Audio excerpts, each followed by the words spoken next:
Hi there, I'm Ben, and I'm going to be talking about DashBoard. DashBoard is an electric ride-on toy comprised of modules that can be changed out by the children, so that they can change the design or driving experience in any way they want.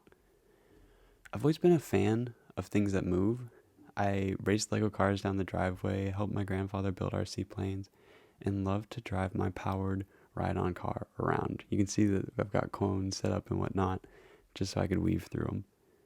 Jumping forward to earlier in the semester, where I received one of these Target promotional papers, the ones that you throw away and then you think about how much paper Target must be wasting. And on it, I saw one of those electric ride-on cars. And at first, I was taken back and I was reminded of all of these great driving experiences. And then I looked at the car a little bit closer, and it just looked cheap and bad, especially for I think the $300 it was being sold for. And now that my interest got piqued because of it, I decided to do a little research and quickly found out that there are basically two different current versions of these electric cars. There are the cheap ones that rely on gimmicks like radios to sell, and then there are the super expensive ones that are more like status symbols for adults to show off how much money they have, rather than focusing on the driving experience for the kid. So, with a nostalgic love for the toy, I decided that I want to design a new electric ride-on toy. Taking notes from the likes of Lego and other building toys, I wanted to design a toy that a child could customize through different modules. I wanted everything to be held together by the same fastener type so that a child would know how to swap out everything, and you could create this bonding experience between a child and a parent. While I wanted to encourage a child to be able to change modules, it's also important that they cannot put themselves in harm's way in any way. I mean, you wouldn't want them to get electrocuted or anything like that. And especially when dealing with an electric car, basically, there are a little bit of complexities in there. To reduce them, though, I took note of the modern electric car approach of having a standard base at the bottom, and that's where all of the batteries are held. And then with the electric motors, they're actually hub motors inside of each of the wheels.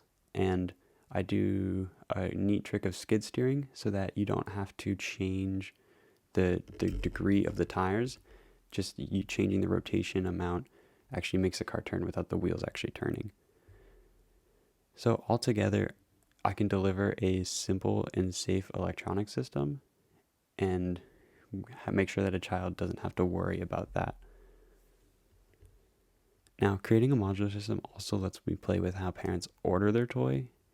It gives them the opportunity to upgrade or buy new parts or to keep the toy relevant for longer. So if you need a slightly larger seat or you want a new color for the rear, you can return the original and trade it in for a new one.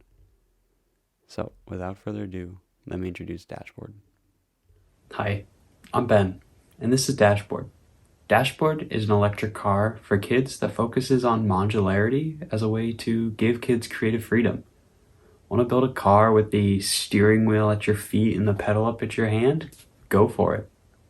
At the heart of DashBoard lies, well, the board. The board is the structural support for all of DashBoard as the body and the batteries connect to it. Speaking of batteries, DashBoard comes with one included main battery, but has a place that you can add an additional 4 batteries. And with each installation of a new battery, you can choose whether you want it to increase range or make the car go faster. So you could really make a car that goes further, goes faster, and does both. The battery isn't the only interchangeable part of DashBoard, though. Except for a couple of essential pieces, I mean, you wouldn't want your kid driving a car that didn't have any way of stopping. Every other piece of DashBoard is completely interchangeable or optional. I mean, make a car with no rear end so you can run behind it. Or you can just add headlights to the front. And if you're worried about your child driving to the street, why not add the remote module? Who knows, maybe one day you could get like an autonomous driving module? That's actually a really cool idea. Every part of DashBoard is held together using a standard 1/2-inch bolt that is never hidden behind another part, making it hard to reach or hard to find. This opens the door for easy parent and child experiences of assembling, disassembling, changing the car together. Plus, because it's standard hardware, you can easily create new modules yourself. At the end of the day, DashBoard's designed to be played with and modified, and if you don't like any of the modules, you can send them to us and trade them in for a new one. We want DashBoard to be completely personalized to fit your child's dreams, and we can't wait to see what that's going to look like. I belong to you. I belong to you. Do just what you want. You're the one I trust. And I always be around when I need some loving, baby. No one else. Yeah. So now we move on to me. What's next for me? Well, I've got one more semester at Georgia Tech, which is exciting and equally terrifying, if not more terrifying. And then after that, it's time to go into the job field. I am a fan of traditional industrial design, so I think that that's something that I will continue to look for, and I love to work in the tech sphere. I really enjoy how technology opens the door for these really interesting and surprising user experiences. And I think integrating those into products is something that I've found to enjoy a lot.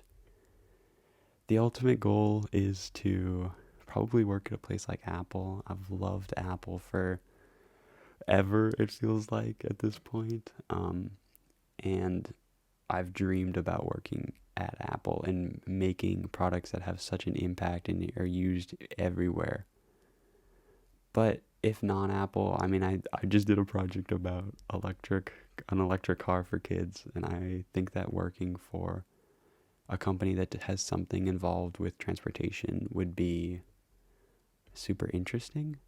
And then also if anyone knows me, they'll know that I have this love for coding as well. I'm not a CS major, minor, or anything like that, but I have always enjoyed learning new coding languages, learning about just coding in general, and it's something that I will continue to look into and continue to play with. And so if there's any opportunity for me to find a way to still design physical products, but to have a bit of coding in there as well, I think that would be amazing. I think about Georgia Tech, and one of the things that a lot of people were surprised about my first year is I seemed more like an engineer than a designer. And I think that was true. And I think that being surrounded by the people in the industrial design program, I've learned to not focus on constraints so much. I was so focused on what I couldn't do that I never thought about the possibilities of things that I could do. And I think being at Georgia Tech has definitely opened my eyes into starting broad and then narrowing in, rather than narrowing in and then just not being able to go anywhere. And so I look forward to continuing to think outside the box, to think about things before I start constraining myself. Thanks.